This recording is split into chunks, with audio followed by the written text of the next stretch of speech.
আমি 22 বছর পর্যন্ত আমার ওস্তাদের সেবা করেছি, এখন আমার ছাত্ররা আমার জুতা ধরবার জন্য জীবন দিতে প্রস্তুত। মিয়া, তুমি তো খালি দূর থেকে দেখছো বাতাস করে, খালি বাতাস করে না, আমাদের গায়ে টোকা দিয়ে দেখো জীবন দেওয়ার জন্য আমাদের ছাত্ররা কিভাবে প্রস্তুত আছে। এখনো সুযোগ পেলে আল্লামা জুনায়েদ বাবুনগরীর জুতা নিয়ে আমরা হাঁটি। ওনার জুতা নিজের পায়ের উপর তুলতে পারাটাকে নিজেদের জন্য গৌরব আর সৌভাগ্য মনে করি। আমরা কেন কথা বলি? শুধু আমাদের আওয়াজ দূর থেকে শুনবেন না, আমাদের হৃদয়ের কষ্টগুলো বুঝবার চেষ্টা করবেন। আমার দাদারা, আমাদের পূর্বপুরুষরা অনেক ত্যাগ আর কোরবানি স্বীকার করে এই ভূখণ্ডটাকে মুক্ত আর স্বাধীন করেছিলেন। এদেশের পরবর্তী প্রজন্ম নাস্তিক হবে এই আশায় নয়, এদেশের পরবর্তী নেক্সট জেনারেশনদেরকে খ্রিস্টান মিশনারিরা টাকা দিয়ে কিনে নিবে এজন্য নয়। এদেশটাকে মুক্ত স্বাধীন করা হয়েছিল এই মুক্ত আসমানের নিচে, মুক্ত জমিনের উপর দাঁড়িয়ে উচ্চ কণ্ঠে, মুক্ত কণ্ঠে জয়গান গাইব এক আরশের মালিক আল্লাহ। আপনারা আমাদেরকে সার্কুলার পাঠিয়ে দেন, এটা গাইতে হবে, ওইটা গাইতে হবে, মসজিদের মিম্বরে বসে। আপনারা কি জানেন যে আপনার সার্কুলার অনুযায়ী আমি আজকে বক্তব্য দিলে কিয়ামতের দিন আমাকে আল্লাহর দরবারে দাঁড়িয়ে জবাব দিতে হবে আমি কেন বলেছিলাম? দোহাই লাগে আমাদেরকে এমন কোন নির্দেশ দেবেন না যে নির্দেশ পালন করতে আল্লাহর নির্দেশ লঙ্ঘন করতে হয়। যদি আমাদেরকে এমন কোনো কথা বলেন, আল্লাহর কসম খেয়ে বলি, আল্লাহর আনুগত্য রক্ষা করবার জন্য সকলের আনুগত্যকে আমরা দুপায়ে তুলতে প্রস্তুত। সেই স্বাধীনতা যুদ্ধে বিজয় করবার পর পশ্চিম পাকিস্তান, পূর্ব পাকিস্তান, মুসলমানদের দুই ভূখণ্ডে স্বাধীনতার পতাকা উত্তোলন করেছিলেন মামুনুল হক সাহেবের বাপের দুই ওস্তাদ। একটা নাস্তিক ভাষা আন্দোলনে অংশগ্রহণ করে না। আলেম ওলামারা যারা আমাদের উপরে বিরক্ত, মাপ চাই, মাপ চাই। আমি ভাড়াটিয়া হিসেবে কারো সঙ্গে আচরণ করতে পারবো না। জীবন যেতে পারে, যতদিন ঘাড়ের উপর কল্লা আছে কল্লা উঁচু থাকবে। কল্লা ঘাট থেকে কেটে পড়ে যাবে, এই কল্লা কোনো মাখলুকের সামনে নত হবে না ইনশাআল্লাহ। জাতীয় কবির কণ্ঠে সে কথাই বলতে চাই, শির দেগা नहीं देगा अमामा, শির দেগা नहीं देगा अमामा। মাথা দিব, মাথার উপর থেকে টুপি দিব না। কল্লা কাটতে পারো, কল্লার উপর থেকে পাগড়ি খুলতে পারবা না। কথা পরিষ্কার। থাকলে বাড়িওয়ালা হিসেবে থাকবো, নিজের বাড়িতে ভাড়াটিয়া থাকবার মতো সেই মানসিকতা, সেই হীনমন্যতা আমার পক্ষে সম্ভব না।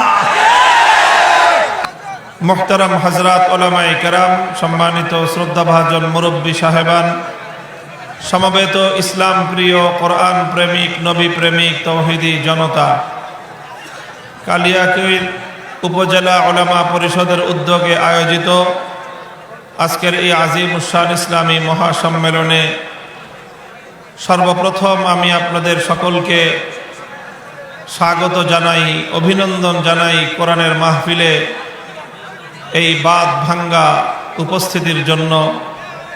জনতার এই বিপুল উপস্থিতি, মানুষের এই উচ্ছ্বাস, এভাবে পবিত্র কোরআনের মাহফিলের দিকে, ওলামায়ে কেরামের জলসার দিকে লক্ষ জনতার এই উচ্ছ্বসিত উপস্থিতি প্রমাণ করে আল্লাহর কোরআনের বিরুদ্ধাচরণ অন্তত বাংলাদেশের মাটিতে বরদাস্ত করার মতো পরিবেশ এখনো তৈরি হয়। দিন যত যাবে কোরআনের সমর্থন বাড়বে ইনশাআল্লাহ। যারা অপেক্ষার প্রহর গুনছ যে আজকের পর আগামীকাল তোমাদের জন্য আরেকটু অনুকূল পরিবেশ তৈরি হবে, আমরাও অপেক্ষার প্রহর গুনছি যে আজকের পর আগামীকাল বাতিল আরো বেশি পরাস্ত হবে, হকের ঝান্ডা সমুন্নত হবে ইনশাআল্লাহ। হকের এই অগ্রাভিযান ইনশাআল্লাহ রুখে দেওয়ার সাধ্য কোন শক্তির নাই। দ্বিতীয় কথা, আপনাদের এই মাহফিলে আসার পথেই আমার স্মৃতিতে ভেসে উঠছে গত বছরের সেই দৃশ্য। গত বছরও এই মাহফিলে, এই মাঠে, এই মঞ্চে আপনাদের সম্মুখে উপবেশন করার সুযোগ আমার হয়েছিল। সেদিন আমার ঠিক আগ মুহূর্তে উপস্থিত ছিলেন, বয়ান করেছিলেন, আমি মঞ্চে যার সাথে সাক্ষাৎ করেছিলাম বাংলাদেশের অবিসংবাদিত ইসলামী আন্দোলনের অগ্রপথিক শাইখুল হাদিস আল্লামা নূর হোসেন কাসেমি রাহিমাহুল্লাহ তাআলা। তিনি আজ নেই আমাদের মাঝে, চলে গেছেন আল্লাহ পাক রব্বুল আলামিনের চির সান্নিধ্যে। এ মাহফিলে হযরত প্রতি বছরই আসতেন। আমরা দোয়া করি আল্লাহ রাব্বুল আলামিন আমাদের প্রাণ প্রিয় এই রাহবারকে, যুগের এই নকিবকে, বর্তমান এই সমস্যার সংকুল এই অবস্থার মধ্যেও যিনি জীবনের শেষ মুহূর্ত পর্যন্ত বুক টান করে বাতিলের সামনে মাথা উঁচু করে মোকাবেলা করে গেছেন আর আমাদের জন্য রেখে গেছেন এক উত্তম আদর্শ। বাতিলের সাথে আপোষ না করে বুক চিতিয়ে লড়াই চালিয়ে যাওয়ার যে হিম্মতের সবক তিনি আমাদেরকে দিয়ে গেছেন, আল্লাহ পাক রব্বুল আলামিন আল্লামা নূর হোসেন কাসেমি রাহিমাহুল্লাহকে জান্নাতুল ফেরদাউসের আলা মাকাম নসিব করেন এবং আমাদেরকে তার রেখে যাওয়া উত্তম আদর্শ অনুসরণ করার তৌফিক দান করেন। আপনারা লক্ষ্য করছেন বাংলাদেশে বেশ কিছুদিন ধরে বেশ কিছু বিষয় নিয়ে একটা সংশয়, একটা সংকট, একটা উদ্বেগ এবং একটা উৎকণ্ঠার পরিস্থিতি বিরাজমান। পরিস্থিতিগুলোতে আমরা আমাদের বক্তব্য, আমাদের অবস্থান স্পষ্ট ব্যক্ত করতে চাই। প্রথম কথা হলো, এই যে শীতকালের মৌসুম বাংলাদেশে শুরু হয় নভেম্বর মাস থেকে নিয়ে মার্চ মাসের শেষ পর্যন্ত, বাংলার প্রত্যন্ত অঞ্চলে, গ্রাম বাংলার জনপদে জনপদে কোরআনের মাহফিলগুলো অনুষ্ঠিত হয়। হাজার হাজার লক্ষ কোটি জনতা প্রতিদিন প্রতি রাতে এই মাহফিলগুলোতে অংশগ্রহণ করে। এই মাহফিলগুলো বাংলাদেশের সামাজিক অবস্থাকে উন্নত করার জন্য, মানুষের নৈতিক চরিত্র, ইথিক্যাল ডেভেলপমেন্টের ক্ষেত্রে বাংলাদেশের এই কোরআনের মাহফিলগুলো অভূতপূর্ব ভূমিকা পালন করছে, অস্বীকার করার কোনো উপায় নেই। হাজার হাজার মানুষ এই ওয়াজ মাহফিলগুলোতে বয়ান শুনে অন্যায়ের পথ ছেড়ে দিয়ে ন্যায়ের পথে তারা পরিচালিত হচ্ছে। অনেক মাদক সেবী ওলামায়ে কেরামের বয়ান শুনে মাদক, মদ, জুয়া ইত্যাদির ভয়াবহ পরিণামের কথা শুনে তারা মাদকের পথ ছেড়ে দিয়ে আলোর পথে পরিচালিত হচ্ছে। অনেক মানুষ ছিনতাই, রাহাজানি, চুরি, বাটপারি ইত্যাদির পথ ছেড়ে দিয়ে হালাল পথে, মেহনতের পথে উপার্জন করে নিজের জীবনকে গড়ার স্বপ্ন দেখছে।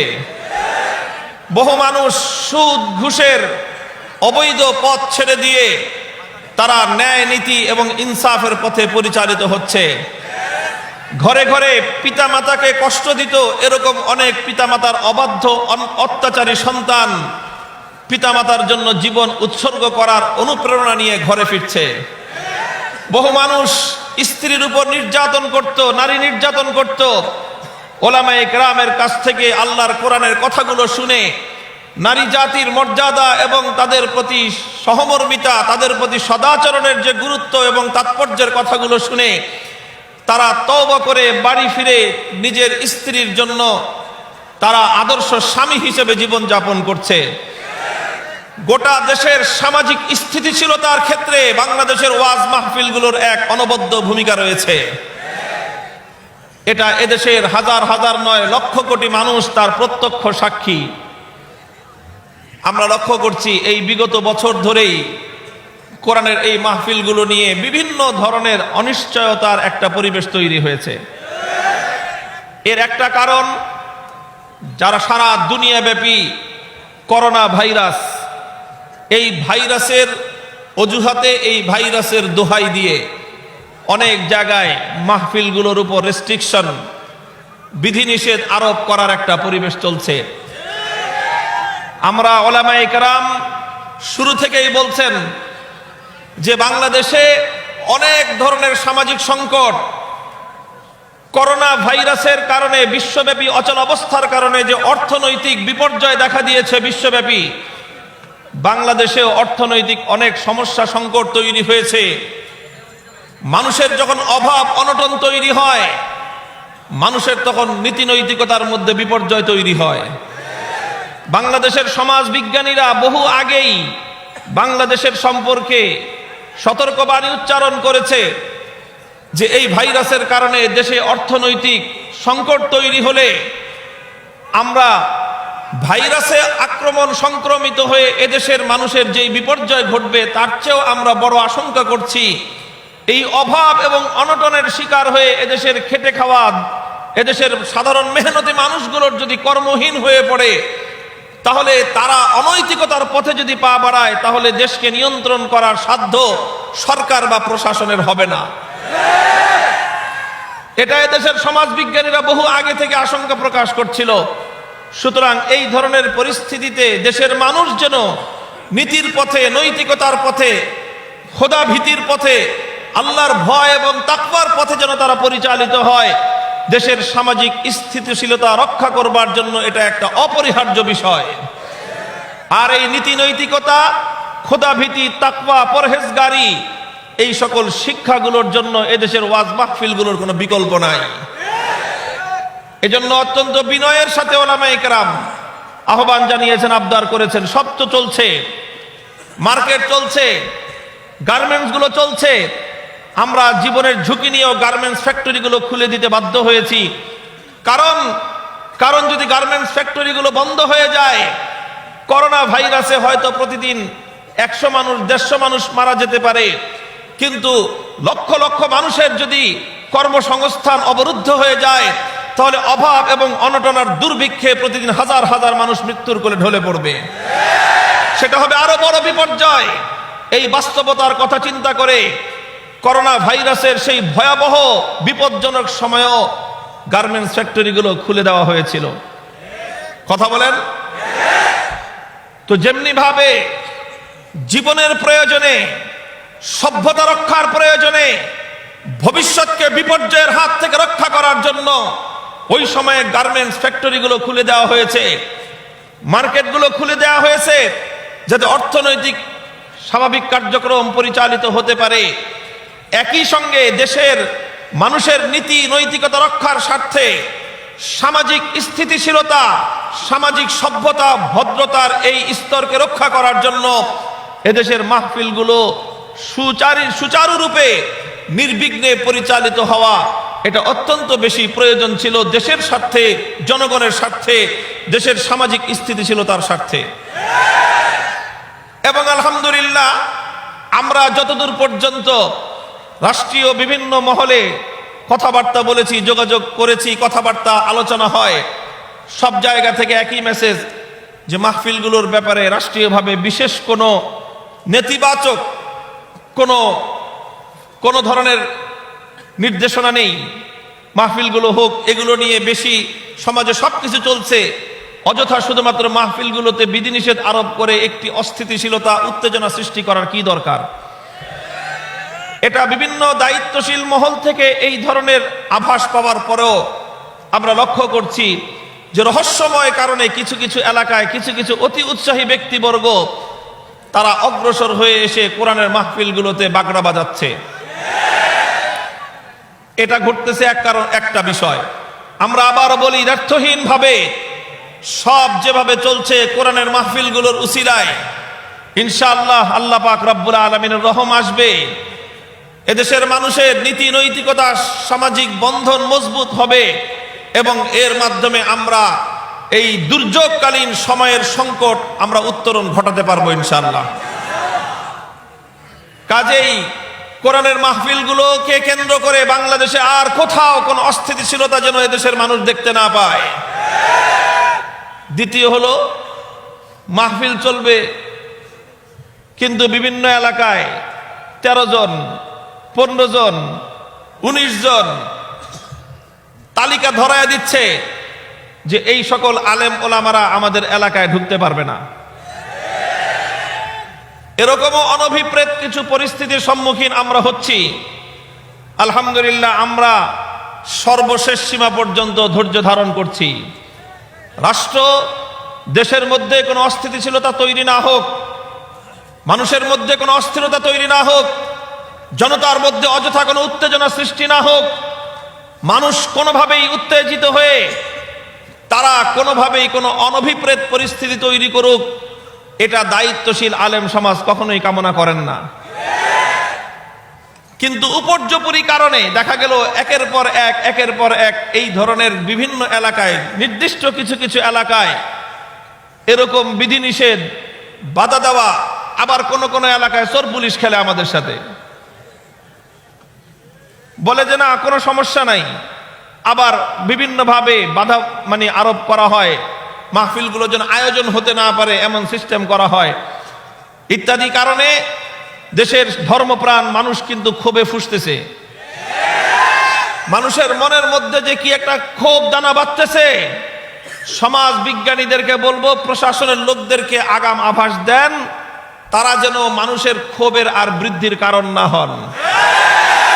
গতকাল দেখেছেন আপনারা, ময়মনসিংহ গোটা শহর অচল হয়ে গেছে, লক্ষ জনতার বাঁধ ভাঙ্গা জোয়ার নেমেছে।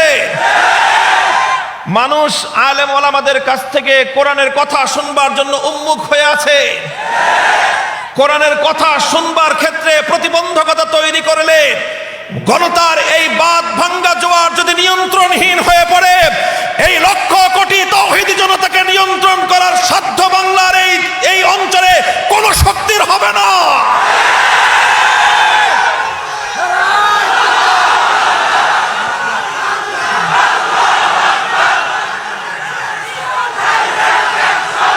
মুহতারাম হাজিরিন, দ্বিতীয় কথা হলো এই, আল্লাহ পাক রব্বুল আলামিন সুমতি দান করুন আমাদের দেশ, আমি তো বলবো অনেকটা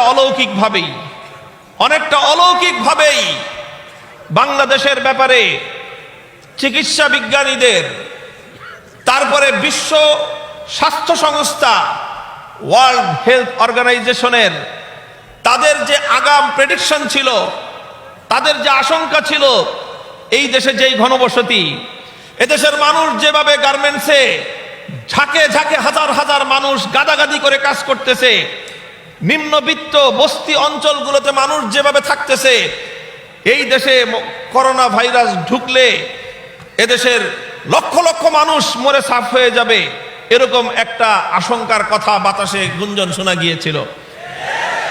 আলহামদুলিল্লাহ, আমাদের পার্শ্ববর্তী অন্যান্য দেশগুলোর তুলনায় বাংলাদেশ অধিক ঘনবসতি হওয়া সত্ত্বেও আলহামদুলিল্লাহ এই ভাইরাস চলাকালীন সময়ে বাংলাদেশের ক্ষয়ক্ষতি, মানুষের মৃত্যুর হার এবং সংক্রমণের হার অবিশ্বাস্য রকম অনেক কম মাত্রায়। আমরা মনে করি এটা আমার আল্লাহ পাক রব্বুল আলামিনের রহমতের ফসল। আল্লাহর খাস রহম হয়েছে এই জনতার উপর, আল্লাহ পাকের রহমত নাজিল হয়েছে এই জনপদের উপর, কারণ এই জনপদের মানুষ আল্লাহর কোরআনকে ভালোবাসে, এই জনপদের মানুষ ইসলামকে ভালোবাসে, এই জনপদের মানুষ বিপদে আপদে সর্ব অবস্থায় আল্লাহ পাক রব্বুল আলামিনের কুদরত এবং আল্লাহর শক্তির উপর তারা আস্থা এবং অবিচল বিশ্বাস রাখে। এবং এটাও আমরা বিশ্বাস করি, আল্লাহর উপর আস্থা, বিশ্বাস এবং ইয়াকিনের মাধ্যমে আমরা যে সুফল লাভ করেছি, আগামী দিনে আমাদের ঈমান আরো মজবুত এবং দৃঢ় হবে ইনশাআল্লাহ। যে আল্লাহ আমাদেরকে বিপদ থেকে রক্ষা করেছেন, ভবিষ্যতেও তিনি আমাদেরকে রক্ষা করবেন ইনশাআল্লাহ। মুহতারাম হাজিরিন, কথা লম্বা বলবো না, পবিত্র কোরআনে পাকের একটি আয়াত আমি তেলাওয়াত করেছি। আমাদের বিতর্ক একটা জায়গায়, আমাদের কথা এবং আমাদের প্রতিবাদ একটা পক্ষের বিরুদ্ধে, সেটা হলো যারা আমাদের এই বিশ্বাসী সমাজে অবিশ্বাসের বীজ বপন করতে চায়। আমাদের এই বিশ্বাসের সমাজে যারা অবিশ্বাসের ভাইরাস ছড়িয়ে দিয়ে আমাদের সমাজটাকে সংক্রমিত করতে চায়, কলুষিত করতে চায়, আমাদের কথা, আমাদের মিশন, আমাদের বক্তব্য, আমাদের পথ চলা তাদের বিরুদ্ধে। অবিশ্বাসী কারা? অবিশ্বাসী হলো তারা যাদেরকে আমরা নাস্তিক বলে চিনি। নাস্তিক্যবাদের বিরুদ্ধে আমাদের সংগ্রাম।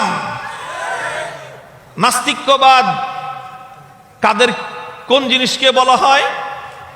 নাস্তিক্যবাদ সম্পর্কে মানুষের সাধারণ ধারণা হলো যে নাস্তিক হলো তারা যারা শুধু আল্লাহ রাব্বুল আলামিনের অস্তিত্বকে অস্বীকার করে। নাস্তিক শুধু আল্লাহর অস্তিত্বকে অস্বীকারী নাস্তিক নয়। নাস্তিক্যবাদের মূল কথা যেটা, সেটা হলো নাস্তিক্যবাদ মানে হলো আসলে সুবিধাবাদ। সাধারণ যে বক্তব্য যে নাস্তিকরা তারা কোনো সৃষ্টিকর্তায় বিশ্বাস করে না, তাদের কোনো মাবুদ নাই, তাদের কোনো উপাস্য নাই, এজন্য তাদেরকে নাস্তিক বলা হয়।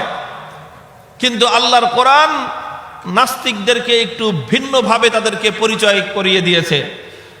আফারাআইতা মান ইত্তাখাযা ইলাহাহু হাওয়া আফা আনতা তাকুনু আলাইহি ওয়াকিলা আম তাহসাবু আন্না আকসারাহুম ইয়াসমাউনা আও ইয়াকিলুন ইনহুম ইল্লা কাল আনআমি বাল হুম আদাল্লু সাবিলা। আল্লাহ বলছেন, হে নবী, দেখবেন কিছু মানুষ তারা রব মানে না, আল্লাহকে ইলাহ বলে মানে না, আল্লাহকে তারা তাদের মাবুদ বলে, উপাস্য বলে স্বীকার করে না। তারা বলে যে আমাদের কোনো উপাস্য নাই, আমরা কারো ইবাদত করি না, আমরা কাউকে মাবুদ মানি না। এই কথা তারা মুখে মুখে বলে। আল্লাহ বলেন আসলে এটাও তাদের একটা মুখে বলা ভাওতাবাজির কথা। তারা উপাসনা করে, তারা ইবাদত করে এক ইলাহের।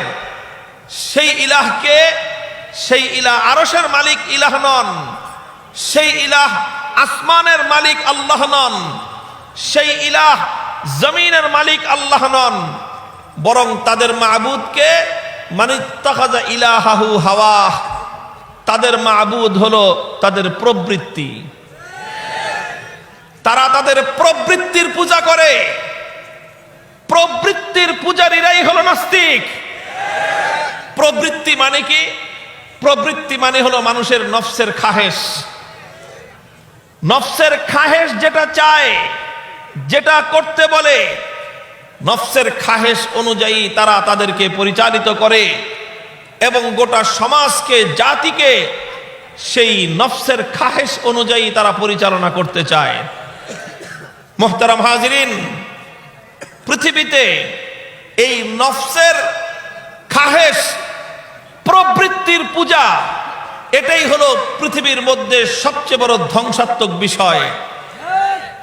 এই নাস্তিক্যবাদ আল্লাহ পাক রব্বুল আলামিনের অস্তিত্বকে অস্বীকার করে তারা প্রবৃত্তির পূজা, প্রবৃত্তির ইবাদতকে মানব সমাজের মধ্যে ইস্টাবলিশ করতে চায়।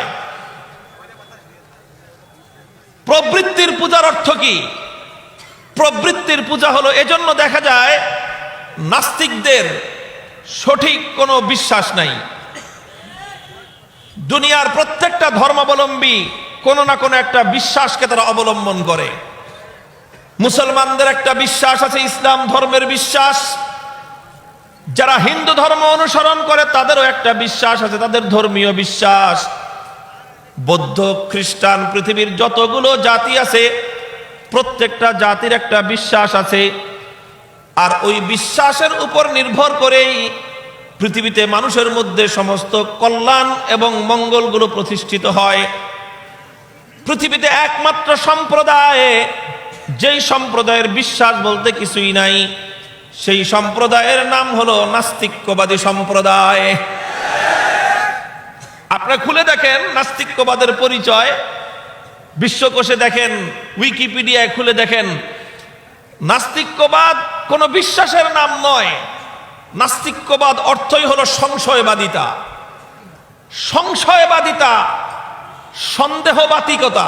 এক কথায় বলতে গেলে দেখবেন আপনার পরিবারের মধ্যে যদি একজন লোক থাকে যার সন্দেহবাতিক আছে। কি বাতিক? সন্দেহবাতিক বুঝেন না? দুনিয়াতে কিছু মানুষ আছে তারা সন্দেহপ্রবণ, সবাইকে খালি সন্দেহ করে।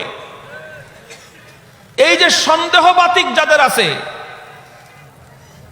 সন্দেহবাতিক অমূলক কারণে স্বামী স্ত্রীকে সন্দেহ করে, অযথা অমূলক কারণে স্ত্রী তার স্বামীকে সন্দেহ করে। এই সন্দেহবাতিক যদি কোনো দম্পতির মধ্যে থাকে, সারা পৃথিবীর সমস্ত ঐশ্বর্য থাকলেও সেই দম্পতির মধ্যে কোনোদিন শান্তি আসতে পারে না। সংশয়বাদিতা এমন একটা জিনিস, ফাইন্নাত লাউ তাফতাহু বাবাশ শাইতান। সন্দেহবাতিকতা, সংশয়বাদিতা পৃথিবীতে অকল্যাণ জন্ম দেয়। বিশ্বাস এবং আস্থা মানুষের মধ্যে সম্প্রীতি গড়ে তোলে। বিশ্বাসের মাধ্যমে দুনিয়াতে কল্যাণ অবতীর্ণ হয়। বিশ্বাস এবং আস্থার মাধ্যমে পরস্পরের মধ্যে বন্ধন মজবুত হয়। সংশয়বাদিতার মাধ্যমে পৃথিবীতে সমস্ত আস্থা, সমস্ত সুসম্পর্কগুলো ধ্বংস হয়ে যায়।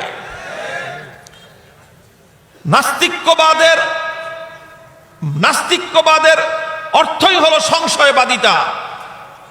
ঈমানের অর্থ হলো বিশ্বাস, নাস্তিক্যবাদের অর্থ হলো সংশয়বাদিতা।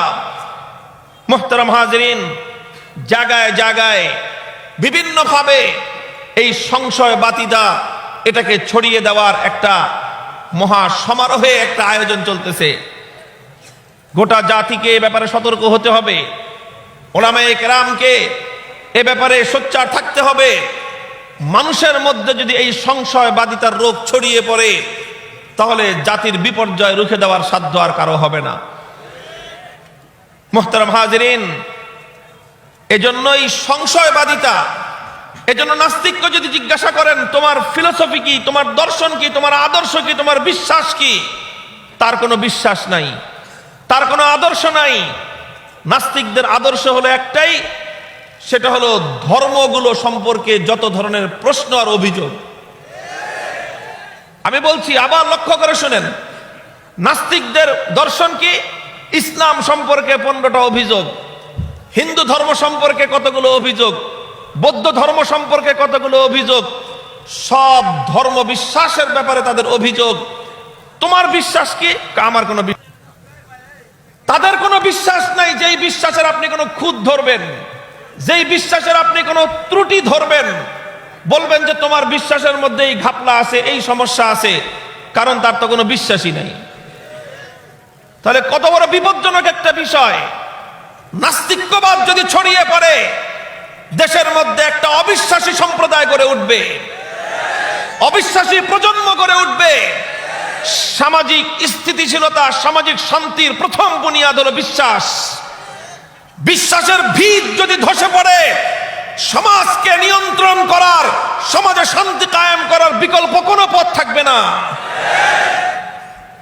আলেম সমাজ নাস্তিক্যবাদের বিরুদ্ধে চিৎকার এমনিই করে না।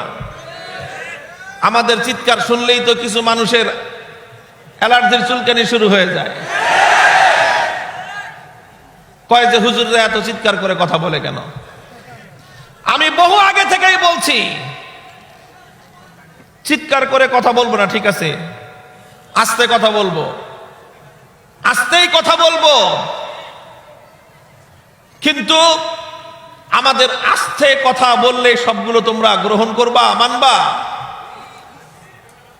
আসলে কথা জোরে বলার আস্তে বলা বিষয় নয়, বিষয়টা হলো অন্য জায়গায়, সমস্যা অন্য জায়গায়।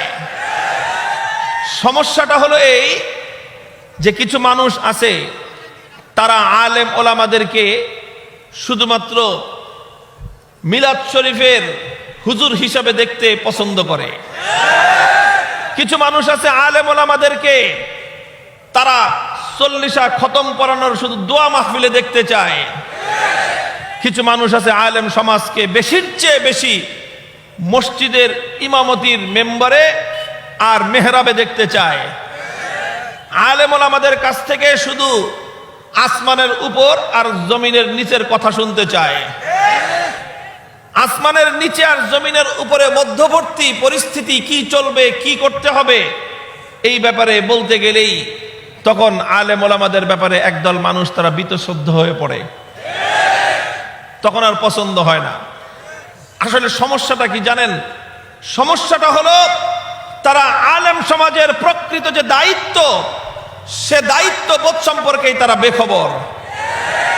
আলেমদের দায়িত্ব আর কর্তব্য হলো জাতির মধ্যে যখন যেই ক্ষেত্রে যেই ধরনের বিচ্যুতি দেখা যাবে তখন জাতিকে সেই বিচ্যুতির ব্যাপারে সতর্ক করা আলেম সমাজের দায়িত্ব। ওলামায়ে কেরাম যদি জাতিকে সেই বিচ্যুতির ব্যাপারে সতর্ক না করেন, কিয়ামতের দিন আল্লাহর আদালতে সর্বপ্রথম আলেমদেরকে জবাবদিহিতার কাঠগড়ায় দাঁড়িয়ে যেতে হবে। আমি আপনাদেরকে সোনালী যুগের ছোট্ট একটা ইতিহাসের উদ্ধৃতি শোনাই। হযরতে আমিরে মুআবিয়া রাদিয়াল্লাহু তাআলা আনহু 4 খলিফার পরে 5ম খলিফা হিসেবে মুসলিম জাহানের রাষ্ট্রনায়ক খলিফাতুল মুসলিমিন আমিরুল মুমিনিন, সেই তিনি শামে সেখান থেকে গোটা মুসলিম বিশ্ব পরিচালনা করেন। সফরে মদিনা শরীফে আসলেন। মদিনা শরীফে এসে দেখলেন মদিনা শরীফের বাজারে একটা নিষিদ্ধ জিনিস বিক্রি হচ্ছে, একটা নিষিদ্ধ পণ্য বিক্রি হচ্ছে যেটা শরীয়তে এলাও না। আলগা চুল, পরচুল ব্যবহার করে না মানুষ, এই আলগা চুল ব্যবহার হচ্ছে মদিনার মার্কেটে। আলগা চুলের ব্যাপারে মাসলা শুনে রাখেন, যেহেতু প্রসঙ্গ আসলো। আলগা চুল অনেক সময় অনেক পুরুষরাও ব্যবহার করে, অনেক সময় অনেক নারীরাও ব্যবহার করে। আলগা চুল যদি অরিজিনাল হয় স্পষ্ট হারাম, আর আলগা চুল যদি নকল হয়, ভেজাল হয়, তাহলে জায়েজ হতে পারে। বুঝেন না এই কথা? আলগা চুল যদি কি হয়, অরিজিনাল হয়। অরিজিনাল মানে কি? যে এই যে বিভিন্ন সেলুনে টেলুনে বিভিন্ন জায়গায় চুল কাটে না, এই চুলগুলো কিন্তু আবার বিক্রি করে এরা। বিশেষ করে বিউটি পার্লার যেগুলো, আজকাল তো মহিলারা ব্যাপকভাবে বিউটি পার্লারগুলোতে যায়, লম্বা লম্বা চুল কেটে ছোট করে আসে। এই চুলগুলো যে ওরা কেটে রাখে, কেটে এগুলো জমা করে রাখে, এই চুল কেনার লোক আছে। এই চুলগুলো কিনে নিয়ে এটাকে প্রসেসিং করে এই চুলগুলো দিয়ে আবার আলগা চুল মাথায় লাগানোর একটা তারা সিস্টেম করে, তৈরি করে। তো যদি অরিজিনাল মানুষের মাথার চুল দিয়ে যেটা বানানো হয়, সেই চুলের খোপা, সেই চুলের আলগা চুলের কোনো আপনার ফ্যাশন ডিজাইন, অনেকে আছে টাক মাথা ঢাকার জন্য এই আলগা চুলের ক্যাপ ব্যবহার করে। যদি আলগা চুল অরিজিনাল আরেকজন মানুষের মাথার চুল হয়ে থাকে তাহলে এটা স্পষ্ট হারাম, কবিরা গুনাহ। আর যদি আর্টিফিশিয়াল হয়, কি হয়? আর্টিফিশিয়াল হয়, সুতা দিয়ে বানানো হয়েছে, অন্য কিছু দিয়ে বানানো হয়েছে, প্লাস্টিক দিয়ে বানানো হয়েছে, এটা যদি হয় তাহলে এটা ক্ষেত্র বিশেষে জায়েজ হবে। ওটা ভিন্ন মাসালা, ওটা ওলামাদের কাছ থেকে জেনে নেবেন। এখানে আরো বিস্তারিত ব্যাখ্যার ব্যাপার আছে। আলগা চুল দিয়ে আবার কনে সাজায় পাত্রপক্ষকে ধোকা দেওয়া যাবে না, ওটা হবে আবার প্রতারণা। প্রতারণা করা যাবে না। প্রতারণা ছাড়া শুধু সৌন্দর্যের জন্য যদি আর্টিফিশিয়াল চুল হয় সেটা ক্ষেত্র বিশেষে ব্যবহার করা যায়, কিন্তু অরিজিনাল চুল এটা কোনো সময় ব্যবহার করা জায়েজ নাই, স্পষ্ট হারাম এবং কবিরা গুনাহ। যাই হোক, আমিরে মুআবিয়া রাদিয়াল্লাহু তাআলা আনহু এসে দেখলেন মদিনার বাজারে আলগা চুল বিক্রি হয়। উনি খলিফা, রাষ্ট্রনায়ক, তিনি একটা চুল যে কোনো ভাবে হয়তো ব্যাগে করে বা কোনো কিছুতে করে এনে মসজিদ নববীর মিম্বরে বসলেন। মিম্বরে বসে সর্বপ্রথম যেই কথা আমিরে মুআবিয়ার, আইনা উলামাউকুম, আইনা উলামাউকুম, মদিনার আলেম সমাজ কোথায়? আলেম সমাজকে আমি তলব করি। জবাবদিহিতার কাঠগড়ায় দাঁড় করিয়ে জিজ্ঞাসা করলেন, হে মদিনার আলেমরা, আপনারা থাকতে আল্লাহর পয়গম্বরের নিষিদ্ধ হারাম বস্তু মদিনার মার্কেটে বিক্রি হয়, আপনারা কি নাকে তেল দিয়ে ঘুমান নাকি? তিনি প্রথম মদিনার গভর্নরকে তাকে ডাকেননি। কে মদিনার বাণিজ্য মন্ত্রী তাকে তলব করেননি। কে মদিনার পুলিশ সুপার তাকে তলব করেননি। কে প্রশাসক তাকে জিজ্ঞাসা করেননি। সর্বপ্রথম মুআবিয়া রাদিয়াল্লাহু তাআলা আনহুর প্রশ্ন হলো, আইনা উলামাউকুম, আলেমরা কোথায়? জাতির মধ্যে অন্যায় হয়, আলেমরা কোথায়? মানুষ হারাম পণ্য বিক্রি করে, আলেমরা কোথায়? জনগণ হারাম পণ্য ক্রয় করে কেনে, আলেমরা কোথায়? সমাজের মধ্যে খোদাদ্রোহী কাজ হয়, আলেমরা কোথায়?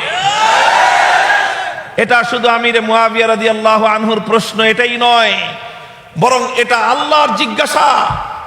এটা আল্লাহর পয়গম্বর জিজ্ঞাসা করবেন কিয়ামতের দিন ওলামাদেরকে। আমার উম্মতকে রেখে এসেছিলাম আলেম সমাজ তোমাদের কাছে আমানত, তোমরা আমার উম্মতকে পথভ্রষ্ট হতে দেখে কি করেছিলে? আমার উম্মতকে যখন একদল শয়তান এসে মিসগাইড করছিল, হে আলেম সমাজ, তখন তোমরা আমার উম্মতকে সেই শয়তানের দল থেকে রক্ষা করবার জন্য কি করেছিলে? নবীজির কাছে জবাব দিতে হবে আলেমরা, আল্লাহর কাছে জবাব দিতে হবে। সাধারণ পাবলিক নিজের আমলের হিসাব দিয়ে জান্নাতে যাবে, আলেমদেরকে নিজের আমলেরও হিসাব দিতে হবে, জনগণের আমলেরও হিসাব দিতে হবে। খালি তো মনে করেন যে হুজুর হইলেই খুব সুবিধাও আছে, আবার সমস্যাও আছে। আপনি শুধু আপনার ব্যক্তিগত আমলের হিসাব, সিঙ্গেল হিসাব দিয়ে পার পেয়ে যাবেন। একজন আলেম শুধু নিজের ব্যক্তিগত আমলের হিসাব দিয়ে পার পেতে পারবেন না। একজন মসজিদের মুসল্লি নিজের আমলের হিসাব দিবে, আল্লাহ বলবে খালাস, ইমাম সাহেব দাঁড়ায় থাকেন, আপনার মসজিদের 450 মুসল্লির হিসাব শেষ হবে, তারপরে আপনারটা। ইমামতি এত সহজ জিনিস না। আপনারা আমাদেরকে সার্কুলার পাঠিয়ে দেন, এটা গাইতে হবে, ওইটা গাইতে হবে, মসজিদের মিম্বরে বসে। আপনারা কি জানেন যে আপনার সার্কুলার অনুযায়ী আমি আজকে বক্তব্য দিলে কিয়ামতের দিন আমাকে আল্লাহর দরবারে দাঁড়িয়ে জবাব দিতে হবে আমি কেন বলেছিলাম? দোহাই লাগে আমাদেরকে এমন কোন নির্দেশ দেবেন না যে নির্দেশ পালন করতে আল্লাহর নির্দেশ লঙ্ঘন করতে হয়। যদি আমাদেরকে এমন কোনো কথা বলেন, আল্লাহর কসম খেয়ে বলি, আল্লাহর আনুগত্য রক্ষা করবার জন্য সকলের আনুগত্যকে আমরা দুপায়ে তুলতে প্রস্তুত।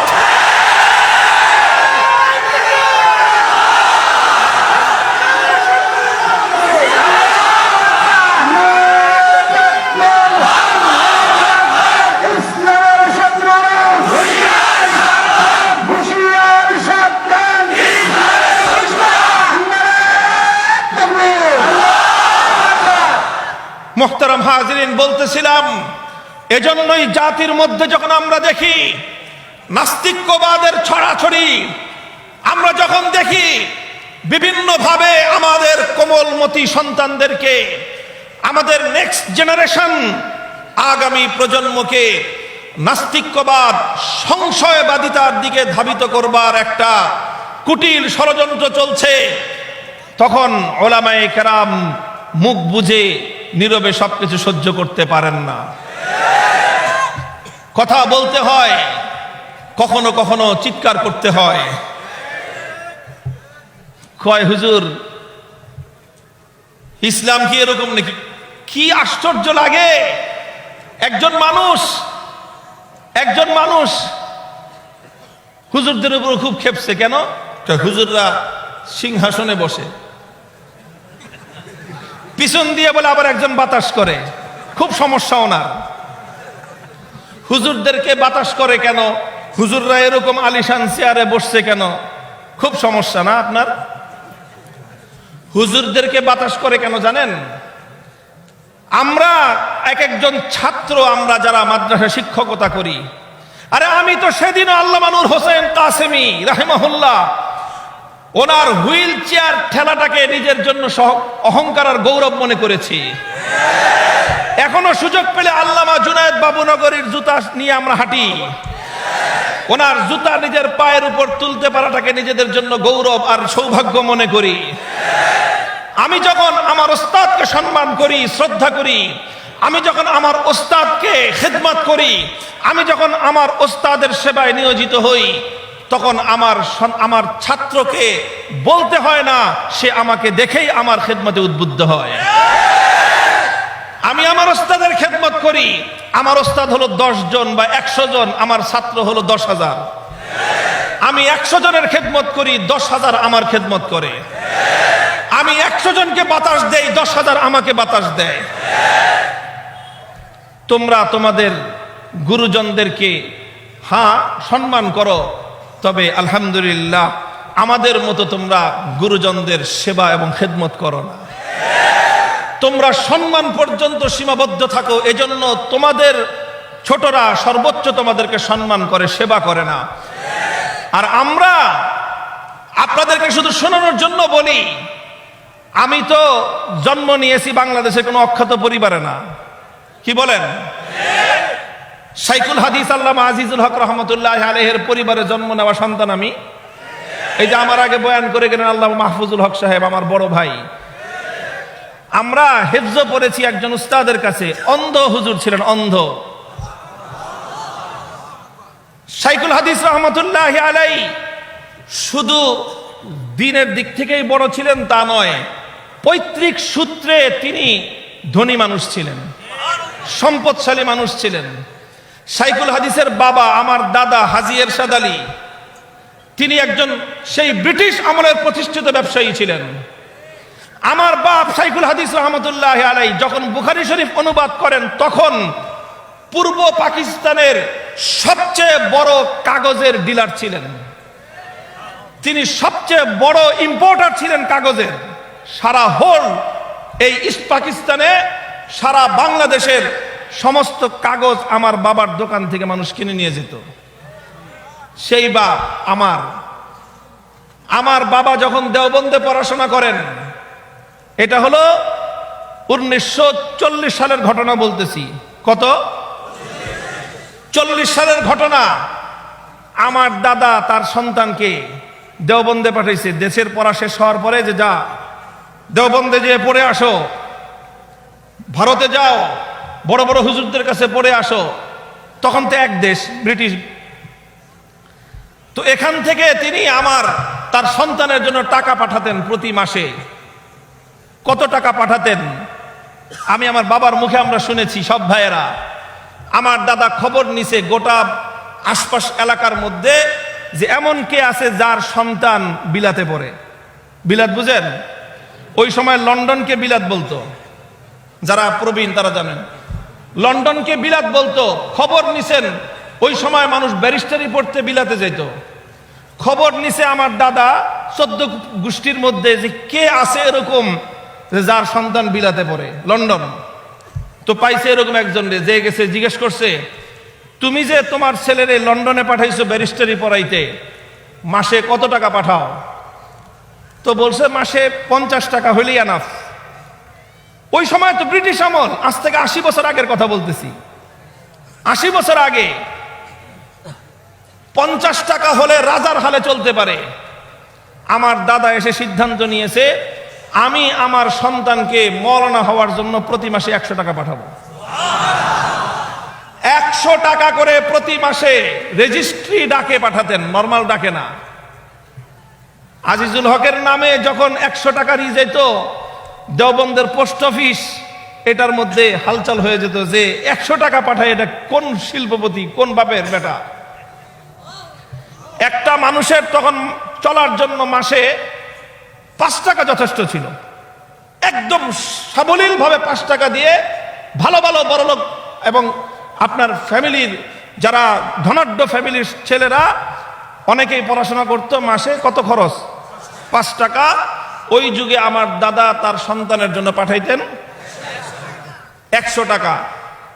100 টাকার প্রয়োজন আছে এজন্য না, তার মনের মধ্যে একটা কথা ছিল, ইলমে দ্বীনের প্রতি একটা আজমত ছিল যে তুই বেটা তোর সন্তানকে যদি ব্যারিস্টারি পড়াইতে 50 টাকা দিতে পারোস, আমি আমার সন্তানকে কোরআন হাদিস পড়ানোর জন্য 100 টাকা দিব। সেই বাপের ঘরে জন্ম নিয়েছি। আমার বাপ যখন ঢাকায় মাদ্রাসায় পড়তে আসছে, মাদ্রাসায় বড়কাটরা মাদ্রাসায় পড়তে আসছে, আমার দাদা বলছে, বাড়ি ছিল ব্রাহ্মণবাড়িয়া, ছেলে ঢাকায় থেকে পড়াশোনা করবে। শামসুল হক ফরিদপুরি, হাফিজ জি হুজুর, পীর জি হুজুর, ওনারা ব্রাহ্মণবাড়িয়া থেকে ঢাকায় চলে আসছেন, ছাত্র হুজুরের সাথে ঢাকায় চলে আসছে। দাদা বলছে, পোলা ঢাকায় থেকে পড়বে, কষ্ট হবে, বাড়ির মাদ্রাসার কাছে বাড়ি কিনছে। এই যে চকবাজার সোয়ারি ঘাটে আমার দাদার কেনা বাড়ি ছিল, আমার বাবা যেন বাড়ির থেকে মাদ্রাসার কাছাকাছি থেকে পড়াশোনা করতে পারে। এই গল্পগুলো গাল গল্প শোনানোর জন্য বলতেছি না, বলতেছি সেই বাবার ঘরে। তারপরে আমার বাবা নিজে এত বড় ব্যবসা করেছেন। The oldest petrol pump in Dhaka city, Dhaka সিটির মধ্যে সবচেয়ে প্রথম যে পেট্রোল পাম্প ঢাকা সিটির মধ্যে, the oldest petrol pump in Dhaka city, মৎস্য ভবনের কোনায়, মৎস্য ভবন, ওই যে মৎস্য ভবনের কোনায় যে পেট্রোল পাম্পটা, এটা হলো ঢাকার শহরের প্রথম পেট্রোল পাম্প। আর কেউ কেউ বলে ওই যে আরেকটা আছে হলো সদরঘাটের, ওই যে ভিক্টোরিয়া কলেজের পার্কের কোনায়। এই দুইটা কাছাকাছি সময়ে ওরা বলে ওটা আমাদেরটা প্রথম, আর এরা বলে আমাদেরটা প্রথম। যাই হোক, ধরে নেন কাছাকাছি। এই পেট্রোল পাম্প এটা আমার বাবার হাতে প্রতিষ্ঠিত। শাইখুল হাদিস রহমতুল্লাহ আলাইহির মালিকানাধীন পেট্রোল পাম্প হলো এই মৎস্য ভবনের কোনার পেট্রোল পাম্প। এই কথাগুলো বলতেছি, আমার বাবা একজন অন্ধ হাফেজ সাহেব ঠিক করলেন, মসজিদে থাকতেন, আর আমরা ভাই বোন সব গিয়ে হুজুরের কাছে পড়তাম হেফজ। হুজুরের খাবার আমাদের বাসা থেকে যেত, খাবার অন্য কেউ নিলে চলতো না। আমরা পালাক্রমে ভাইরা, মা বেড়ে দিতেন, আমরা ভাইরা নিজ হাতে নিয়ে হুজুরের কাছে খানা পৌঁছে দিতে হইতো। বলতো আমার আব্বা যে খাবার, হুজুরের খাবার নিজে দিয়ে আসবে নিজ হাতে। আমরা নিজেরা, আমি, মাহফুজুল হক সাহেব, আমার বড় ভাই, আমরা নিজেরাই টিফিন ক্যারিয়ার করে হুজুরের বাসায়, হুজুরের ঘরে নিয়ে খাবার দিয়ে আসতাম। টিফিন ক্যারি ধুয়ে পরিষ্কার করে দিতাম। এখনো আমার মনে পড়ে, হুজুর এখানে সেখানে যেতে, অন্ধ মানুষ ছিলেন তো একজন সাথে ছাত্র নিতেন, অধিকাংশ সময় আমি থাকতাম। আমার কাঁধে হাত দিয়ে হুজুর চলতেন, আমি হুজুরকে সামনে নিয়ে হাঁটতাম। অনেক মানুষ, অনেকে তো বুঝতো না, অন্ধ মানুষ দেখে, আবার সামনে দেখে ছোট একটা বাচ্চা টুপি পরা, হুজুরও টুপি পরা। তো সমাজে অনেকে করুণার দৃষ্টিতে দেখতো, অনেকে আমাদেরকে ভিক্ষার টাকা তুলে ধরতো, মনে করতো যে হুজুরে নিয়ে আমরা ভিক্ষা নামছি। বলতাম যে না ভাই, ইনি আমার ওস্তাদ, ইনি আমার ওস্তাদ। এইভাবে আমরা ওই ছোট্ট কাল থেকে, বয়স তখন আমার কত, 7 বছর 8 বছর, 8 বছর বয়স থেকে ওস্তাদদের খেদমত করা শুরু করেছি। যখন 22 বছর হয় তখন দাওরায়ে হাদিস সম্পন্ন করেছি। শেষ পর্যন্ত আমরা খেদমত করেছি। শুধু এটা আমার গল্প না, আমাদের কওমি মাদ্রাসার প্রত্যেকটা ছেলের ইতিহাস এই। আমি 22 বছর পর্যন্ত আমার ওস্তাদের সেবা করেছি। এখন আমার ছাত্ররা আমার জুতা ধরবার জন্য জীবন দিতে প্রস্তুত। মিয়া, তুমি তো খালি দূর থেকে দেখছো বাতাস করে, খালি বাতাস করে না, আমাদের গায়ে টোকা দিয়ে দেখো জীবন দেওয়ার জন্য আমাদের ছাত্ররা কিভাবে প্রস্তুত আছে।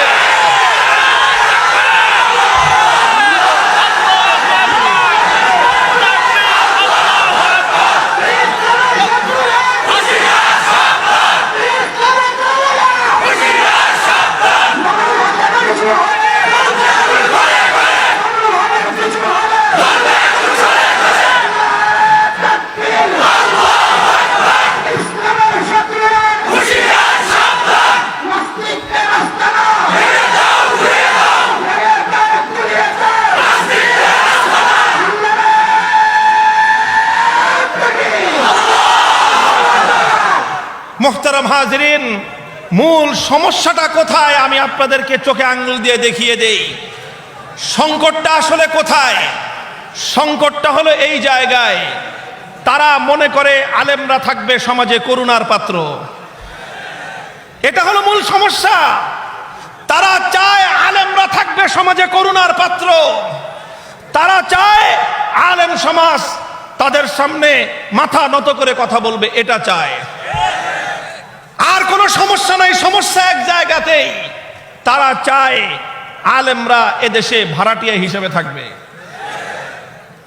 হুজুররা থাকবে, কিন্তু হুজুররা কিভাবে থাকবে? হুজুররা সুর দিয়ে কথা বলবে, আর হুজুররা কি বলবে? হুজুররা কেঁদে কেঁদে কথা বলবে। আর কিভাবে? হুজুররা বেশির চেয়ে বেশি হাস্যরস করবে, মানুষকে বিনোদন দিবে। আপনি বিনোদন দেন, মাহফিলে বসে মানুষকে হাসান, কেউ আপত্তি করবে না। মাহফিলে বসে মানুষকে কাঁদান, কেউ আপত্তি করবে না। মাহফিলে বসে আপনি সুর দিয়ে কথা বলেন, কেউ বাধা দিবে না। সমস্যা কখন? যখন আপনি উচ্চ কণ্ঠে কথা বলবেন, তখনই আপত্তি। আল্লাহ রসুল সাল্লাল্লাহু আলাইহি ওয়াসাল্লাম কিভাবে কথা বলতেন? অনেকে আবার জিজ্ঞেস করে, প্রশ্ন করে যে আল্লাহর নবী কি এভাবে কথা বলতেন? আমি প্রশ্ন করি, আচ্ছা আল্লাহর নবী যেভাবে কথা বলতেন ওইভাবে যদি কথা বলি, তাহলে তোমাদের আপত্তি নাই তো? নাই তো কারো আপত্তি? আসেন আল্লাহর নবী কিভাবে কথা বলতেন হাদিস থেকে শুনাই আমি আপনাদেরকে। আমার নবী যখন বয়ান করতেন, ইশতাদ্দা গাযাবুহু ওয়া আলা সাওতুহু ইয়াকুল সাব্বাহাকুম ওয়া মাসসাকুম কাআন্নাহু মুনযিরু জাইশিন, কাআন্নাহু মুনযিরু জাইশিন। আমার নবী যখন কথা বলতেন, নবীর চেহারার দিকে তাকালে মনে হতো রাগে ক্ষোভে নবীজি ফেটে পড়তেছেন। নবীজি যখন কথা বলতেন, গলার আওয়াজ উঁচু হয়ে যেত। আর আমার নবী এমন ভাবে মানুষকে কমান্ড করতে থাকতেন, মনে হতো কাআন্নাহু মুনযিরু জাইশিন, মনে হতো তিনি একজন কমান্ডার ইন চিফ, মনে হতো তিনি সেনা প্রধান। সামনে যারা বসে আছে তারা সব তার সৈনিক। সেনা প্রধান হিসেবে সৈনিকদেরকে যে ভাষায় কথা বলতে হয়, আমার নবী সাহাবায়ে কেরামের সামনে সেই ভাষায় কথা বলতেন। সহ্য করতে পারবেন? সহ্য করতে আপনাদেরকে বলি নাই, যারা আমাদের উচ্চ কণ্ঠের কথা শুনলেই অ্যালার্জির চুলকানি হয় তাদেরকে বলতেছি, পারবেন সহ্য করতে?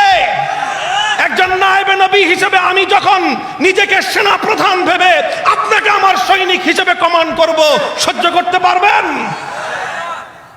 আমরা একটু জোরে কথা কই, তাই পারেন না। আবার জিজ্ঞাসা করে সুন্নত কি? সুন্নত নরম নরম সুন্নত যেরকম আছে, সুন্নতের মধ্যে গরম সুন্নতও আছে। তবে আমাদের অভ্যাস হলো এই, হযরতে ওয়াহাব ইবনে মুনাব্বিহ রাহিমাহুল্লাহ একজন অনেক বড় তাবেঈ, তাকে একজন এসে জিজ্ঞাসা করছেন যে হুজুর, আপনি খালি কড়া কড়া কথা কন, মানুষকে এমন ভাবে ভীত সন্ত্রস্ত করেন, মনে হয় সব মানুষ ধ্বংসের পথে চলে যাচ্ছে।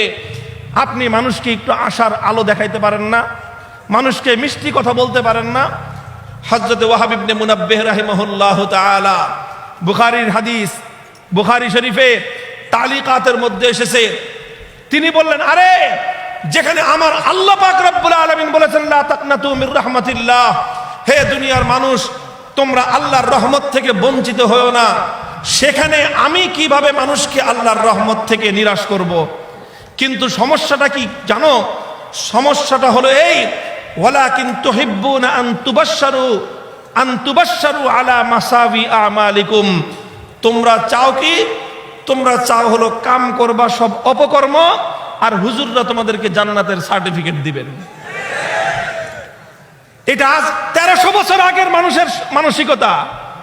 মানুষ চায় করবে অপকর্ম, আর হুজুর একটা ধমক দিলেই, আরে হুজুর ধমকের সুরে কথা বলেন কেন? আল্লাহর নবী কি ধমকের সুরে কথা বলতেন? ওরে বাপ রে বাপ, মনে হয় যে নবীজির সুন্নতের কত বড় পাবন।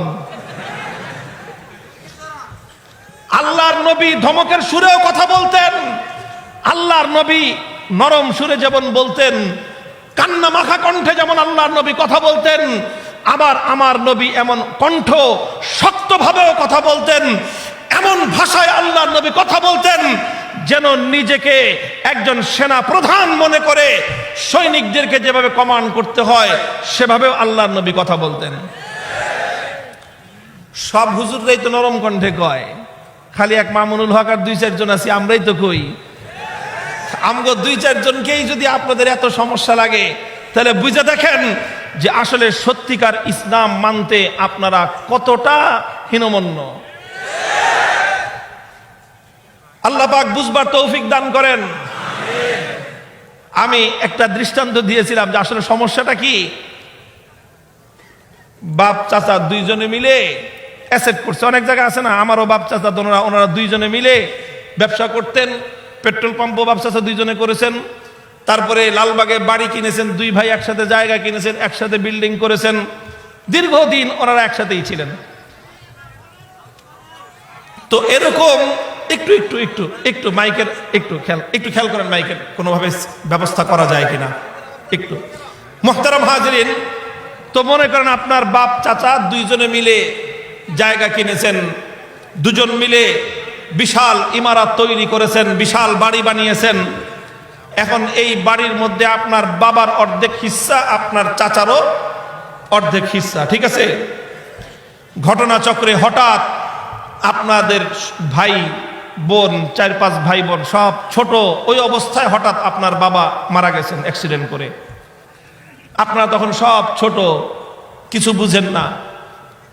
এই সুযোগে আপনার চাচা তিনি ভাতিজারা ছোট থাকার কারণে সমস্ত সম্পত্তি নিজে গ্রাস করে নিছে, বাড়িটা দখল করে নিছে।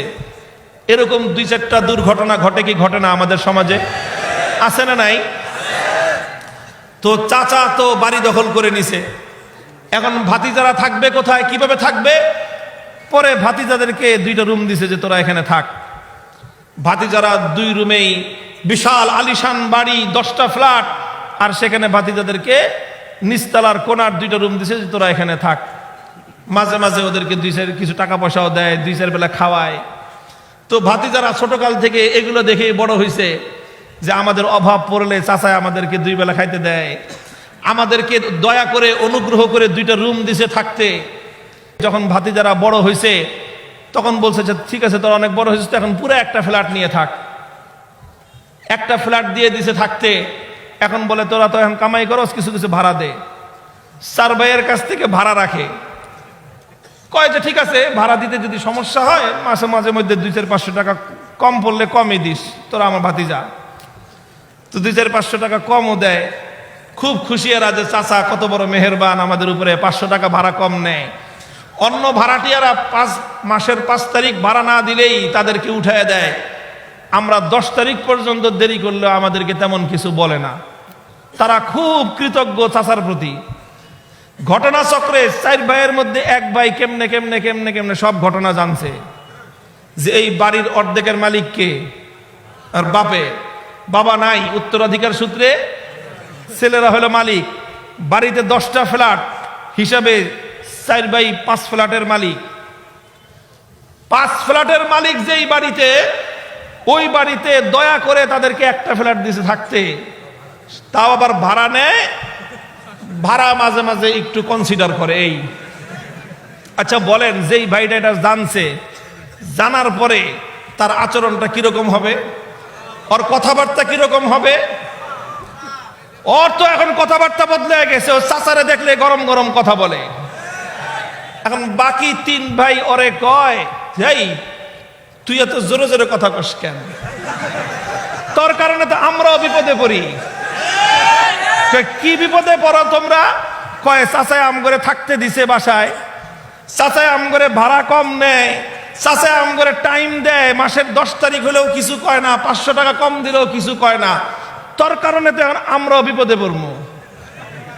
এখন বলেন ও দুঃখ লুকাবে কোথায়? 5 তলা 5টা ফ্ল্যাটের মালিক আমি, আর আমার সেই 5 ফ্ল্যাটের জায়গায় 4 ভাইকে খুপড়ি ঘরের মতো 1 ফ্ল্যাটে রেখে তুমি আবার ভাব ধরছো যে আমাদেরকে অনেক অনুগ্রহ করো। 1 ভাই চিৎকার করে, বাকি 3 ভাই এসে ওর গলা চেপা ধরে যে তুই চিল্লাইস না, আমরা বিপদে পড়বো। আজ আমার অবস্থাটা হয়েছে বাংলাদেশ ওই অবস্থা। ভাবসাব এরকম মনে হয় এদেশের আলেম সমাজ কারো অনুগ্রহে বেঁচে আছে। দুঃখ লাগে। আর আমাদের আলেম সমাজেরও অনেক ভাইয়েরা আছেন এখন আমাকে নিয়ে ওনারা বিব্রত করা অবস্থায়। আমার এসে কয় হুজুর আপনি দয়া লাগে একটু আস্তে কথা কন। আস্তে কথা কইলে কি হবে? কয় যে চাচাই যে আমাদেরকে ভাড়ায় কম নেয়, এই সুবিধাটা আমাদের হাতছাড়া হবে না। ওলামায়ে কেরাম কথা শুনে রাখেন, এদেশে আমরা ভাড়াটিয়া হিসেবে থাকি না, এদেশের মালিকানা সূত্রে আমরা বসবাস করি। আমার এই কথা শুনে একটা গল্প মনে পড়ে গেল। কয়েকদিন আগে এই যে জিঞ্জিরায় ওই কেরানীগঞ্জের এক মসজিদের ইমাম একদিন এসে আমাকে বলতেছে যে হুজুর, আমার এক মুসল্লি আছে, একদিন এসে আমারে কয় কি, আপনার কথা আগে তো আপনার নাম শুনে নাই, এই গত 1-1.5 মাস মামুনুল হক খুব শুনতেছে। তো আইসা আমাকে বলতেছে যে মামুনুল হক সাহেব এমন ভাবে কথা কয় মনে হয় যে দেশটা ওনাদের, খুব একটা অভিযোগ নিয়ে। তো লোকটা ওই ইমাম সাহেব বলল যে দেশটা ওনাদের মনে হয় ওনার কথায় না? কয় হ্যাঁ মনে হয় যে দেশটা ওনাদেরই। কয় আপনি মামুন সাহেবের পুরা বয়ান শুনছেন? কয় না, 2-4টা কথা শুনি, এমন গরম গরম কথা বলে মনে হয় দেশটা ওনাদের। কয় তাহলে এক কাজ করেন, মামুন সাহেবের একটা বয়ান আছে, একটা আলোচনা আছে উপমহাদেশের স্বাধীনতা যুদ্ধে আলেম সমাজের ভূমিকা, এই আলোচনাটা শুনবেন 1.5 ঘন্টার। 1.5 ঘন্টা আলোচনা কষ্ট করে শুনছে লোকটা, কোনোদিন আলেম আমাদের ওয়াজটা শুনে না, আর আমার ওয়াজ তো শুনেই না। তো 1.5 ঘন্টার ওয়াজ শুনছে। আমার ওই 1.5 ঘন্টার ওয়াজের মধ্যে ইতিহাস ছিল 100-200 বছরের ইতিহাস। আমার ওই 1.5 ঘন্টার আলোচনা ইতিহাস ছিল যখন গোটা ভারতবর্ষকে ইংরেজরা গোলামীর জিঞ্জিরে আবদ্ধ করেছিল, সেই ইংরেজদের নাক পাশ থেকে বন্দিত্ব থেকে মুক্ত করবার জন্য সর্বপ্রথম যেই আলেমের অগ্নিঝরা কণ্ঠে স্বাধীনতার ঘোষণা উচ্চারিত হয়েছিল, সেই নেতা কোন নেতা ছিলেন না, সেই ব্যক্তি কোন রাজনৈতিক নেতা নেত্রী ছিলেন না, তিনি ছিলেন একজন আলেম, তিনি ছিলেন উপমহাদেশের সর্বশ্রেষ্ঠ হাদিস বিশারদ শাহ আব্দুল আজিজ মুহাদ্দিস দেহলভী রহমতুল্লাহি আলাইহি, যিনি ফতোয়া দিয়েছিলেন। কি ফতোয়া? ইংরেজদের বিরুদ্ধে স্বাধীনতা যুদ্ধ করা ফরজ। ফতোয়ার মধ্য দিয়ে শুরু হয়েছিল স্বাধীনতা যুদ্ধ ইংরেজদের বিরুদ্ধে, শুরু হলো স্বাধীনতার সংগ্রাম। 1831 সালে বালাকোটের রণাঙ্গনে স্বাধীনতার জন্য যুদ্ধ করলেন, রক্ত দিলেন সৈয়দ আহমদ শহীদ রহমতুল্লাহি আলাইহি। 1857 সালে সিপাহী বিদ্রোহ হলো, শামিলির রণাঙ্গনে রক্ত দিলেন হাফেজ জামিন শহীদ রহমতুল্লাহি আলাইহি। 1920 সালে তাহরিকে রেশমি রুমাল হলো, মাল্টার আন্দামান দ্বীপে কারাগারে বন্দী হলেন শাইখুল হিন্দ মাহমুদ হাসান দেওবন্দি রহমতুল্লাহি আলাইহি। 1927 সালে অসহযোগ আন্দোলনের ঘোষণা আসলো, তারকে মুওয়ালাতের ঘোষণা দিলেন শাইখুল হিন্দ মাহমুদ হাসান দেওবন্দি রহমতুল্লাহি আলাইহি। 1947 সালে ইংরেজদেরকে বিতাড়িত করে ভারতবর্ষকে মুক্ত আর স্বাধীন করা হলো। সেই স্বাধীনতা যুদ্ধে বিজয় করবার পর পশ্চিম পাকিস্তান, পূর্ব পাকিস্তান, মুসলমানদের 2 ভূখণ্ডে স্বাধীনতার পতাকা উত্তোলন করেছিলেন মামুনুল হক সাহেবের বাপের 2 ওস্তাদ।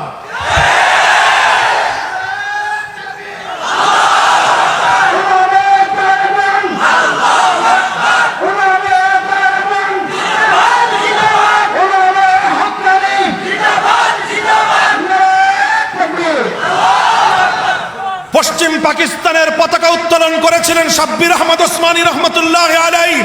পূর্ব পাকিস্তানের ব্রিটিশ বিরোধী 190 বছরের স্বাধীনতা সংগ্রামের বিজয়ের পতাকা উত্তোলন করেছিলেন আল্লামা জাফর আহমদ ওসমানী রহমতুল্লাহি আলাইহি। এই দুজন আমার দাদা লাগে। এরপর পাকিস্তান আমলের 1947 সাল থেকে 1971 24 বছরের ইতিহাস, ওই ইতিহাস আমরা জানি, ওই ইতিহাস আমরা পড়ি। 1952 ভাষা আন্দোলন থেকে শুরু হলো স্বাধীনতা সংগ্রাম পশ্চিম পাকিস্তানিদের বিরুদ্ধে। 52 ভাষা আন্দোলন কারা করেছিল? একটা নাস্তিক ভাষা আন্দোলনে অংশগ্রহণ করে না। 1952 ভাষা আন্দোলন কাদের নেতৃত্বে হয়েছিল? ইতিহাসের সোনার অক্ষরে লিপিবদ্ধ আছে তমদ্দুন মজলিস। শব্দ দোনোটা আরবি, দোনোটা আরবি। তমদ্দুন মজলিস বাংলাদেশের স্বাধীন ভাষা আন্দোলনের 52 ভাষা আন্দোলনের সোনার অক্ষরে লেখা একটা নাম। তমদ্দুন আরবি শব্দ, মজলিস আরবি শব্দ। কারা করেছিল 52 ভাষা আন্দোলন? ইতিহাস আমরা জানি। শহীদ হয়েছিল কারা? আবুল বরকত, রফিকুল ইসলাম, আব্দুল জব্বার, আব্দুল সালাম, 4 জন মুসলমান মায়ের মুসলিম সন্তান বুকের তাজা রক্ত দিয়ে 1952 বাংলা ভাষার মর্যাদা কেড়ে এনেছিল। আসেন 1954 সালে যুক্ত ফ্রন্ট গঠিত হয়েছিল, যেই যুক্ত ফ্রন্টের ইশতেহার অনুযায়ী 1971 বাংলাদেশ স্বাধীন হয়েছিল। 54 যুক্ত ফ্রন্ট কারা গঠন করেছিল? 4 নেতা ছিল, 4 নেতা। কয় নেতা? বঙ্গবন্ধু তখনও শীর্ষ নেতার না, তিনি তখন দ্বিতীয় সারির নেতা, ইয়াং লিডার, যুবক। বঙ্গবন্ধুর নেতা ছিলেন হোসেন শহীদ সোহরাওয়ার্দী, শেরে বাংলা একে ফজলুল হক তারা। আর বঙ্গবন্ধু তখনও মূল প্রধান সারির নেতা হননি, তিনি আরো পরে সামনে এসেছেন। এই যে যুক্ত ফ্রন্ট হলো, যেই যুক্ত ফ্রন্টের ঘোষণার ভিত্তিতে পরবর্তীতে 1969-এর গণ অভ্যুত্থান হয়েছিল, 70-এর নির্বাচন হয়েছিল, 71-এর স্বাধীনতা অর্জিত হয়েছিল, সেই 54-র যুক্ত ফ্রন্টের 4 নেতার নাম জানেন? 4 নেতার যুক্ত ফ্রন্টের ইতিহাস ছাড়া, এই যে যারা ইতিহাস পড়ো, পৌরনীতি পড়ো, বাংলাদেশের ইতিহাস পড়লে তুমি দেখবা বাংলাদেশের স্বাধীনতার পাকিস্তান আমলের 24 বছরের ইতিহাসের মধ্যে যুক্ত ফ্রন্টের ইতিহাস ছাড়া বাংলাদেশের স্বাধীনতার ইতিহাস পূর্ণ হয় না। যুক্ত ফ্রন্ট কি হয়েছিল? যুক্ত ফ্রন্ট কি জিনিসের নাম? বাংলাদেশের 4টা দল পূর্ব পাকিস্তানের ঐক্যবদ্ধ হয়েছিল।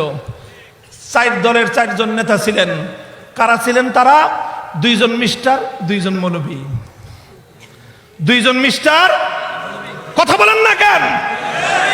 2 জন মিস্টার, 2 জন মিস্টার, 2 জন শেরে বাংলা একে ফজলুল হক, হোসেন শহীদ সোহরাওয়ার্দী, 2 জন মিস্টার, 2 জন মৌলভী, মৌলানা আব্দুল হামিদ খান ভাসানী, হযরত মৌলানা আতহার আলী রহমতুল্লাহ আলাইহি। আতহার আলী কে চিনো? আমার দাদা। মৌলানা আতহার আলী আমার বাবার ওস্তাদ।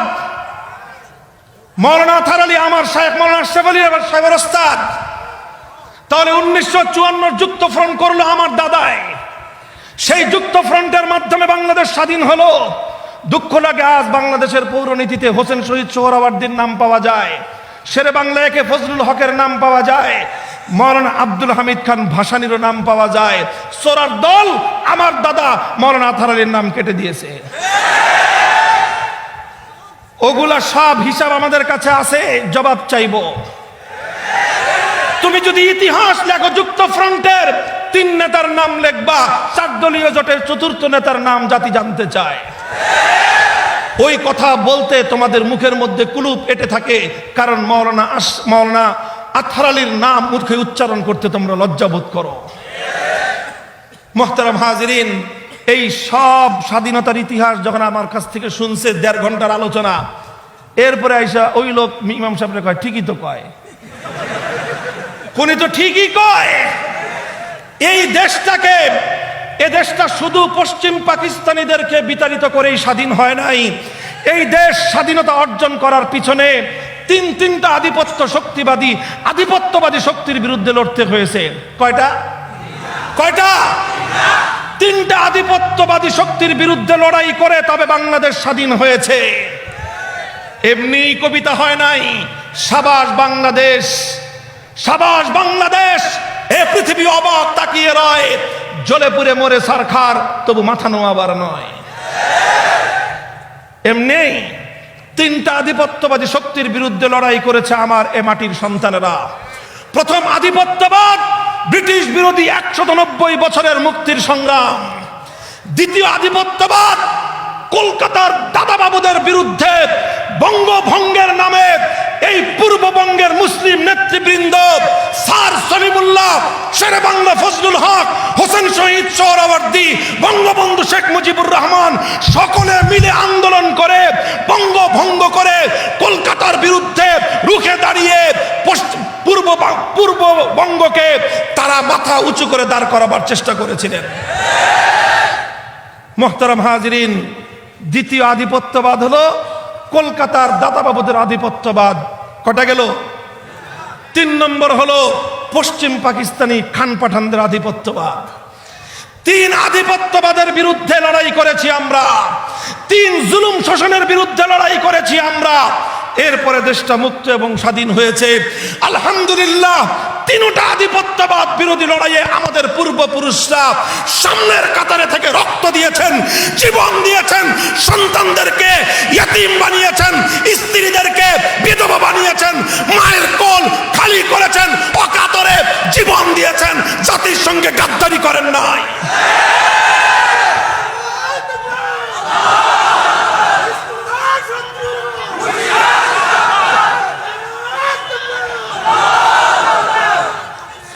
মুহতারাম হাজিরিন, আমার আলোচনা আমি সমাপ্তির দিকে নিয়ে যাচ্ছি। আখেরি পয়গাম হলো এই জায়গাতেই, আমরা কেন কথা বলি শুধু আমাদের আওয়াজ দূর থেকে শুনবেন না, আমাদের হৃদয়ের কষ্টগুলো বুঝবার চেষ্টা করবেন।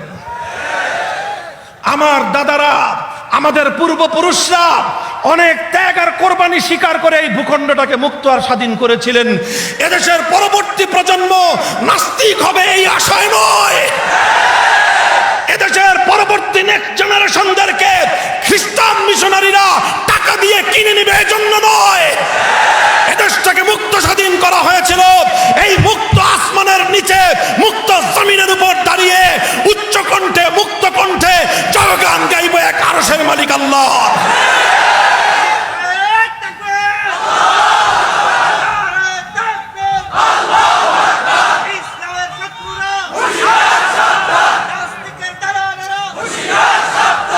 দেশ নিয়ে, স্বাধীনতা নিয়ে কিছু কইলে কয় যে হুজুর এইসব ওয়াজ আপনারা করেন কেন, আর না কইলে কয় কি যে হুজুররা দেশপ্রেমের কথা কয় না।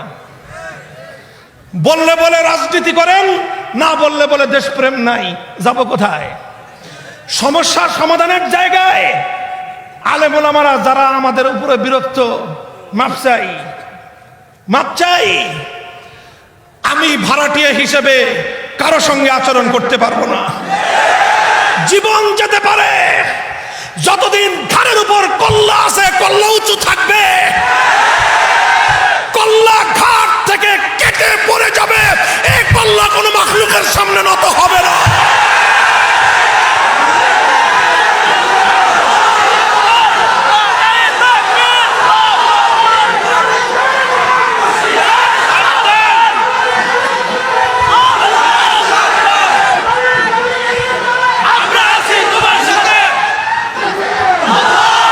আল্লাহ পাক রব্বুল আলামিন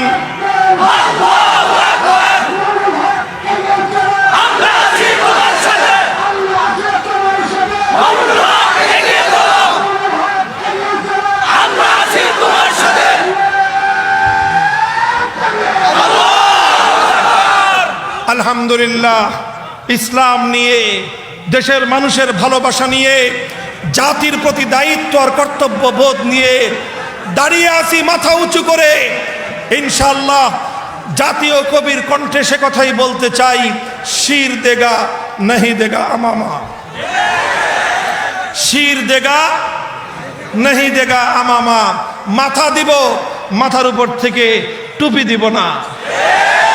কল্লা কাটতে পারো, কল্লার উপর থেকে পাগড়ি খুলতে পারবে না। কথা পরিষ্কার। থাকলে বাড়িওয়ালা হিসেবে থাকবো, নিজের বাড়িতে ভাড়াটিয়া থাকবার মতো সেই মানসিকতা, সেই হীনমন্যতা আমার পক্ষে সম্ভব না। আলেম ওলামাদেরকেও বলবো, আপনারা যারা ভাড়াটিয়া হিসেবে থেকে খুশি আছেন অপেক্ষা করেন। এভাবে ভাড়াটিয়া হিসেবে খুশি থাকলে কয়েকদিন পরে ওই সম্পদ আত্মসাৎকারী চাচা ঘাড় ধাক্কা দিয়ে বাড়ি থেকে বের করে দিবে। বাড়ির মালিক হিসেবে অধিকার আদায় করার জন্য রুখে দাঁড়ান। এক ফ্ল্যাটে খুবচি ঘরে ভাড়াটিয়া হিসেবে নয়, 5 ফ্ল্যাটের মালিক হিসেবে থাকতে হবে। আল্লাহ পাক রব্বুল আলামিন তৌফিক দান করেন।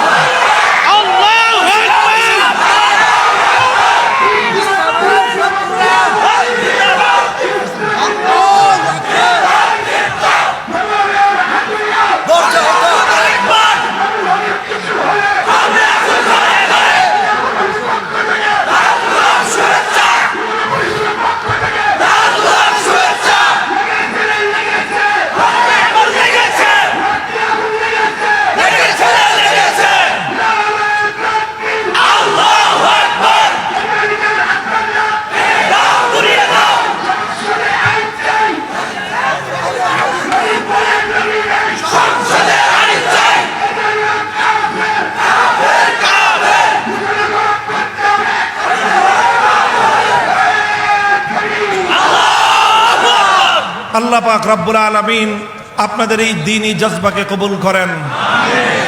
ওলামায়ে কেরামের পাশে থাকবেন তো ইনশাআল্লাহ।